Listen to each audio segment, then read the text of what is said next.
소요리 문답 제36문답에 대해서 알아보도록 하겠습니다. 효과적 부르심에 그런 우리가 참여하게 됐는데, 구원의 중생에 우리가 참여하게 됐는데, 그러면 거기에 대한 유익들이 어떤 것인지, 칭의받았다, 성화되고 있다, 그리고 어떤 유익들이 있는가, 그 34, 35, 36 문답에서 이렇게 질문하고 답을 하고 있습니다. 36 문답에서는 그러면 금생에서 칭의, 양자됨, 성화 이렇게 우리가 받았는데 누리게 되는데 거기에서 흘러나오는 동반되는 여러 유익은 무엇입니까? 라고 질문을 합니다. 금생에서 칭의, 양자됨 그리고 성화에 동반되거나 흘러나오는 여러 유익은 하나님의 사랑의 확신, 양심의 화평, 성령 안에서의 기쁨, 은혜의 증가, 그리고 거기에 끝까지 견디는 것입니다. 그렇게 말을 하고 있습니다. 뭔가를 처음 사랑에 이렇게 만족하게 하시지 않고 뭔가 쭉 어떤 목표 방향을 놓고 쭉 인도해 가시는 그런 그림으로 이렇게 이해하시면 되겠습니다. 성도의 신앙생활, 성도의 삶을 그림으로 그리면 굴곡이 있는 것 같지만 낮은 데서 높은 곳으로 올라가는 삶입니다.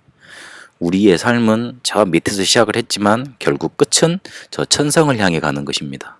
근데 미안하지만 불신자의 삶은 신자와 마찬가지로 이렇게 굴곡이 있겠죠. 그래서 높은 곳에서 시작하는 것 같지만 저 밑바닥을 향해서 갑니다. 그게 지옥이지요. 빌립보서 1장 6절에 그리스도 예수의 날까지 우리를 이루어 가신다고 했습니다. 그래서 지금 우리가 잘 안 되는 것 같고 굴곡이 있고 막 왔다 갔다 하는 것 같고 흔들리는 것 같지만 결국은 우리가 어디를 향해 가느냐? 저 천성을 향해 그리스도 예수의 날까지 우리를 이끄시는 겁니다. 그걸 보고 신학적인 용어로 성도의 견인 그럽니다. 잘 봤습니다. 하나님이 우리를 이끌어 주시는 겁니다. 끝까지 우리가 견디도록 사랑으로 확신하게 하시고 양심 속에 우리의 마음 속에 화평을 가져다 주시고 성령 안에서 큰 기쁨을 주시고 은혜가 넘치도록 계속 증가해 가게 하십니다. 그 축복을 우리가 현 세상에서 누려서 그 응답을 우리도 누리고 다른 사람도 전달하도록 그렇게 만드시는 겁니다. 성경에 우리를 의롭다고 하셨습니다. 로마서 8장 30절 39절을 보니까 우리를 그 어떤 사랑에서도 막을 자 없다 그랬습니다. 그리고 우리를 로마서 8장 17절에 보니까 양자의 영을 주셔서 8장 32절에는 모든 것을 다 주시겠다 그랬습니다. 우리를 로마서 8장 2절에 보니까 생명의 성령의 법으로 우리를 해방시키셨고 우리를 거룩한 존재로 만드셨습니다. 따로 구별된 존재로 만드신 겁니다. 그래서 로마서 5장 2절에 보니까 은혜에 들어가 하나님께 영광 돌리도록 하셨습니다. 마지막까지 요한일서 5장 13절 베드로전서 1장 5절에 보니까 마지막까지 우리를 보호하십니다. 성경에는 우리가 하나님 자녀라고 우리를 구원하셨다고 우리가 예수가 그리스도가 믿어지게 하심으로 그 은혜를 받게 하셔서 하나님 자녀 되게 만드시겠다고 그런 성경적인 근거들이 많이 있습니다. 하나님은 우리에게 그렇게 은혜를 베풀어 주시고자 하십니다. 그래서 그 성경적 근거에 맞춰서 계속해서 응답이 우리에게 찾아오게 되어 있습니다. 나무 보고 자라라고 말하진 않지 않습니까? 나무는 그 자체로 생명이 있기 때문에 계속 자라가고 열매를 맺고 그렇습니다. 어린 아기 보고 자라라고 열심히 옆에서 협박하지 않습니다. 그런데 때 되면 자고 때 되면 깨나서 먹고 그리고 짜증내고 울고 그러는 것 같지만 어느 순간에 보면 훌쩍 커 있습니다. 생명이라는 게 그렇습니다. 우리 안에 생명과 있기 때문에 금생에서 우리를 중생하심 구원으로 부르셨기 때문에 우리를 구원하셨기 때문에 응답이 계속 우리에게 넘쳐나는 겁니다. 생명은 자라게 돼 있고 우리가 생명을 가지고 있으면 복음이라는 걸 가지고 있으면 응답 받을 수밖에 없게 돼 있습니다. 그래서 하나님은 우리에게 계속되는 응답을 주셔서 하나님이 우리를 사랑하신다는 것 확신하도록 계속 증거를 허락하십니다. 우리 속에 화평을 허락하시고 기쁨이 넘쳐나게 하십니다. 성령께서 자꾸만 우리의 삶을 붙잡아 주십니다. 우리가 얼마나 불안한 일들이 많습니까? 얼마나 힘든 일이 많습니까?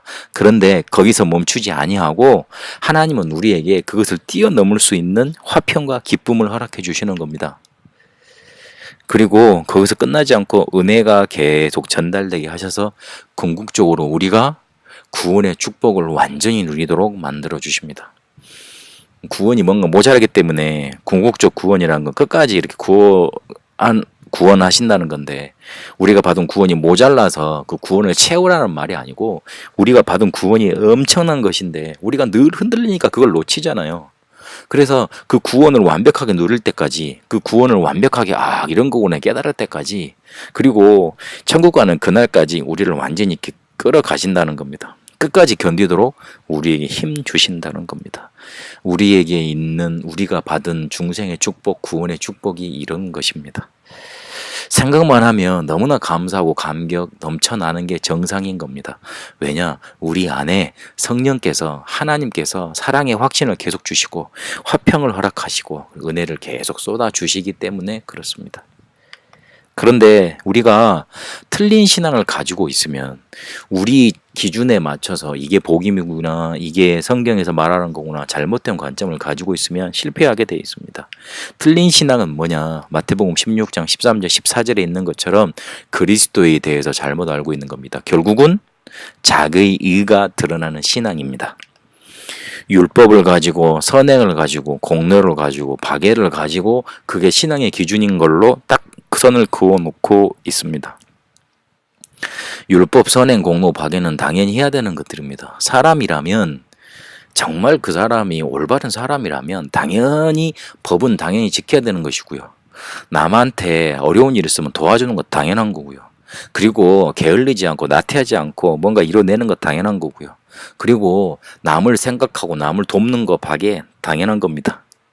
근데 그게 신앙의 기준이 되겠습니다. 예수 믿는 사람이 저래야 돼 말하는 사람들 있잖아요. 미안하지만 복음의 기준이 아니고 하나님이 우리에게 주신 응답의 기준이 아닙니다. 뭐가 기준입니까? 자기가 드러나고 자기가 생각하기에 이게 맞다는 거, 그게 기준이 되어 있습니다. 근데 이거를 사상으로 만들어서 실패했습니다. 바리새 교인들이 그랬고요. 그리고 중세 교회가 뭔가 자기 교회 이득 보려는 거, 자기 교회를 지키려고, 기득권 지키려고 그것 때문에 이걸 사상으로 만들어서 결국은 망해버렸습니다. 그게 어디까지 흘렀냐? 지금 현대 교회에 그래 다 예수 믿어도, 예수 안 믿어도 구원 있다고 말하는 다원론까지 이렇게 발전하게 된 겁니다. 결국은 어느 날 실패를 가져오는 신앙입니다. 앞에서 말했듯이 금생에서 칭이 양자됨, 성화에 동반되거나 흘러나온 유익들로 넘쳐나야지. 우리 속에 하나님 사랑의 확신, 화평과 기쁨, 그리고 은혜에 계속되는 그 궁극적인 견인으로 우리 속에 넘쳐나야지, 우리가 가지고 있는 틀린 신앙의 기준으로 넘쳐나면 어느 날 실패하는 겁니다. 하나님은 그게 틀렸다고 어느 날 무너뜨리시는 겁니다. 우리가 붙잡아야 될 건 그래서 언약입니다. 사실상 우리 자신을 쳐다보면 우리는 구원을 받을 수 없는 존재였습니다. 그런데 우리에게 구원을 허락하셨고 그 구원의 증인으로 우리를 부르셨고 삼으셨습니다. 얼마나 감사한 사실입니까? 그래서 하나님이 우리에게 축복을 허락하셔서, 신분과 권세라는 하나님의 자녀의 축복을 허락하셔서 이것을 기도로 누리도록 하셨습니다. 생각만 하고 조금만 깊게 바라보면 감사할 것 투성입니다. 그래서 남들한테 이걸 전달할 수밖에 없는 겁니다. 왜냐하면 좋으니까요. 왜냐면 나를 살렸으니까요. 왜냐면 내가 그거 받을 수 없는 그런 존재였는데 나한테는 너무 과분하니까요. 그래서 이 과분한 존재, 과분한 축복으로 나를 하나님 살리셨으니 너희들도 이 축복 속에 들어와라, 전달될 수밖에 없는 겁니다. 로마서 1장 1절에서 5절, 특히 5절에 이렇게 말을 합니다. 소망이 우리를 부끄럽게 하지 아니함은 우리에게 주신 성령으로 말미암아 하나님의 사랑이 우리 마음에 부은 바 됨이니. 그랬습니다. 우리에게 소망이 있어서 우리가 지금 어려운 문제 때문에 힘든 것 때문에 막 어려워해서 남들한테 비난받고 남들한테 조롱을 받고 있지만 우리에게 소망이 있기 때문에 부끄럽지 않게 됩니다.